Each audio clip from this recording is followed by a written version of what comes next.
Cam Rogers now joins us. Always a pleasure to have Cam on the show with us. How you been, man? What's going on, Steve? Great to be with you. Happy U.S. Open week. I'm some 45 minutes away from historic The Country Club. I'm here in Plymouth, Massachusetts for the next month, enjoying the sunshine. Right near the Mayflower, man. There you go. Know the area well. I'm going to be up there myself in about a month. So, Cam, it's all been about LIV and about the PGA Tour. There's been very little talk about the U.S. Open. So what is your opinion? LIV has one event in the books with 8 more to go this year. We know what the money is. What's your opinion of it?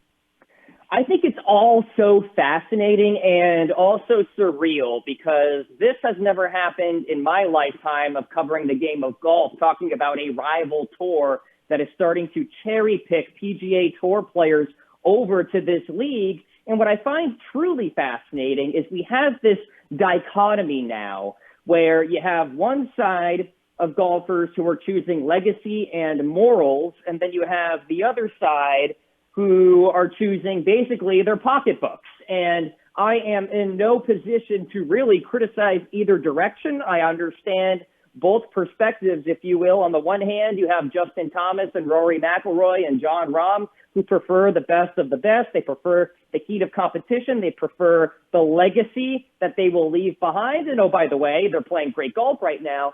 And then the other folks, such as Phil Mickelson, who has some $40 million in gambling debt reportedly, and Louis Oosthuizen and Patrick Reed, who are not exactly playing great on the PGA Tour right now, are preferring financial stability the rest of their lives and guaranteed money while also potentially being able to play in the major championships. So it's really this interesting divide that you're seeing on the PGA Tour right now, and we are going to see a lot more of interesting news stories coming through as this LIV Golf Tournament Invitational Series continues to move on here through the summer and into the fall. I think we might see a couple more, quote, defections before they get to Portland and Pumpkin Ridge.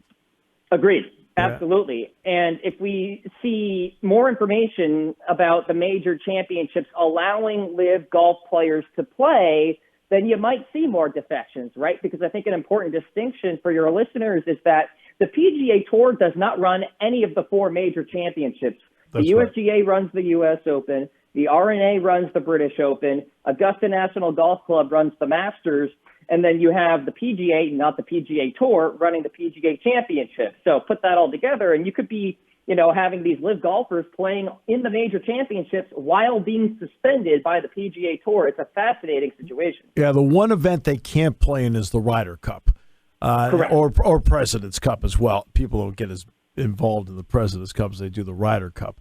But they can't play in that, at least as of right now. All right. What I also find interesting is the only guy on LIV that had a press conference. And look, he stood there for 25 minutes. As flat as it was and as halting as it was, Mickelson at least stood there for 25 minutes and took questions. None of the other guys have. Right. And good for him for facing the music. I think that was the right thing to do, to get that done on a Monday and then just move on to preparations for going for the career Grand Slam, might I add. Yes. And, like you said, it was 30 minutes of nothingness. Like, I thought he was sort of awkward, unprepared, even ashamed at times during this press conference. It was a different type of Phil Mickelson. And I don't know, you would think that maybe he huddled up with his PR team throughout the 4 months of not playing any golf whatsoever to sort of figure out how he was going to answer these questions, but he seemed unprepared to answer them. So I thought that was sort of a disaster for him, and I wonder if that's going to leak into his game this week at the U.S. Open. Yeah, he didn't putt well last week at the LIV event. For everybody who watched it on Yahoo, he didn't putt well. Although Bob Herrick did say that he went out and covered it. He said, "What did you think of it?" He says, "Actually, it was actually pretty good. It wasn't that bad the way it was staged." So I don't know. We'll do you think that at some point? I mean, by the way, Jay Monahan, when he was on with Jim Nantz, I thought Jim Nantz did a very good job with him, by the way. He asked all the right questions. But I also thought Jay Monahan didn't exactly come off as a bundle of confidence either, in that in that interview is, do you think there's going to have to be some sort of compromise here along the way to let players go back and forth? Because, for example, European players bag the European Tour to come over and play here. Right. Yeah, listen, I think the biggest positive takeaway from all of this can be that Jay Monahan is going to have to go on the offensive to improve the PGA Tour. Clearly, Phil Mickelson was mad about what was going on the PGA Tour. Now, what Phil Mickelson wants fixed is probably not what is best for the game and bringing in more fans. He probably wants more money. Right. But to get more money, you need more fans so that you get more ad revenue. And, there's this sort of chain reaction from there where you get bigger TV packages and what have you. So, to that point, I think Jay Monahan has to look at himself in the mirror and say to himself, okay, what can we do now to improve the PGA Tour so this LIV Golf Tour becomes less of a threat, right? So, just sitting back and finger-wagging players who go over there is not the right solution. We have to think about ways to improve the PGA Tour now, whether it's miking up players or doing more Manning casts, simulcast, if you will, throughout these PGA Tour events, or betcast where it's all about sports betting. And maybe you can allow for people to zoom in during these broadcasts, famous celebrities, golfers, what have you. Just thinking of new avenues to improve the PGA Tour and not just sitting back and criticizing those who defect, because that's not going to improve the game. You got to figure out a way to improve the PGA Tour to bring in new fans. Maybe you get younger on your broadcast, what have you. So, hopefully Jay Monahan goes on the offensive soon. All right, so now let's at least get to the tournament itself. The interesting backdrop of all this is that Francis Ouimet won here in 1913, 109 years ago, an amateur. And all we're talking now, 109 years later, on the course he won at is about money. So yeah. That's the backdrop of all this. Gil Hanse redid a lot of this in 2009, and he is the course whisperer right now. One thing he did do, it had about 3,200 square feet of green at one point. He's got it up to 4,400. That's a little bit more than Pebble Beach. What does that mean to this week, at least for these players, especially with the rough they have to play out of?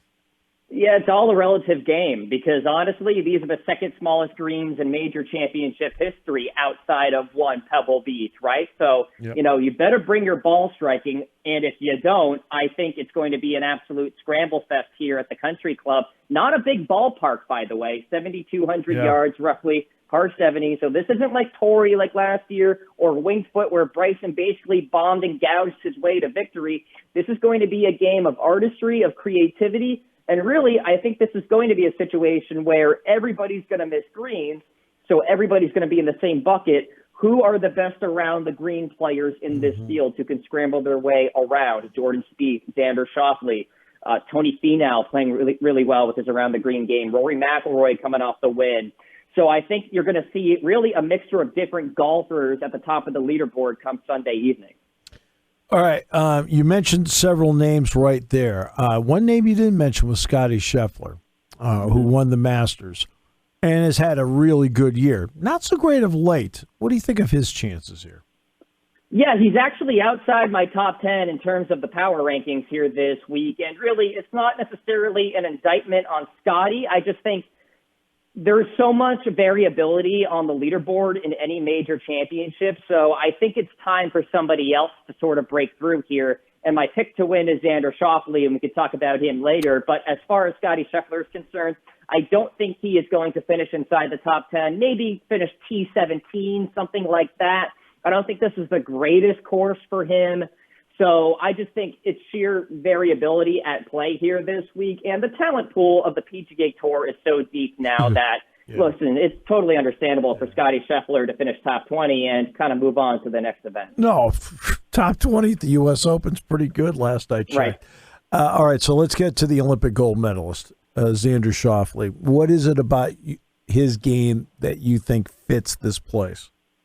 He's gotten a complete game, and he's simply built for U.S. Opens, too. 5 top 10s in 5 U.S. Open appearances. Only Bobby Jones back in 1920 has a longer streak of top 10s at this event. He's 7th on tour in strokes gained tee to green, 8th in strokes gained approach over the last 24 rounds.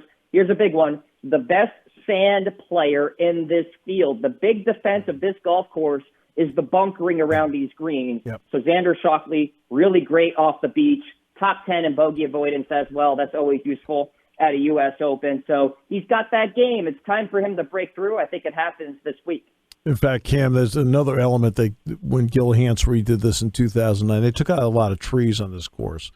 Yeah. And so when you take out trees, what becomes the defense? More bunkering and better position bunkers along the way. I got to ask you about a guy that has a beautiful swing, and that's Collin Morikawa. Does his game fit this course? I'm going to say no. I think Collin Morikawa could actually miss the cut here this week. His ball striking has not been as good as in years past. I don't know necessarily what's going on right now. Maybe he's in a rut of sorts. But here's the thing. If he's missing greens, he can't lean on his scrambling game because it's one of the worst in terms of the elite players on the PGA Tour. And, of course, he's in that category. But I don't think this is a great setup for him because he's not a great sand player. He's not great with his wedges in general, and his putter can get ice cold.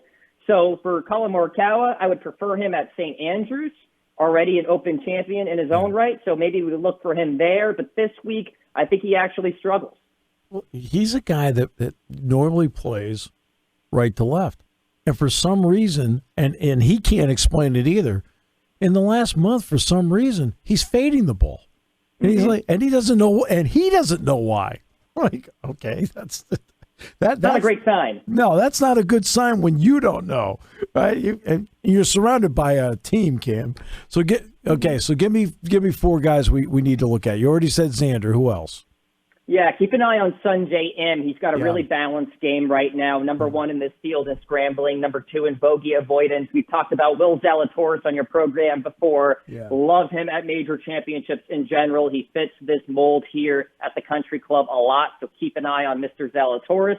Jon Rahm, when conditions get tough, Jon Rahm thrives. He's number 4 on tour in strokes gained tee to green. He's number 4 in terms of my power rankings as well. And then Tony Finau came runner-up last week at the RBC Canadian Open, and he's got that balanced game right now around the green, tee to green in general, top 10s in a couple of U.S. Opens the last 4 years.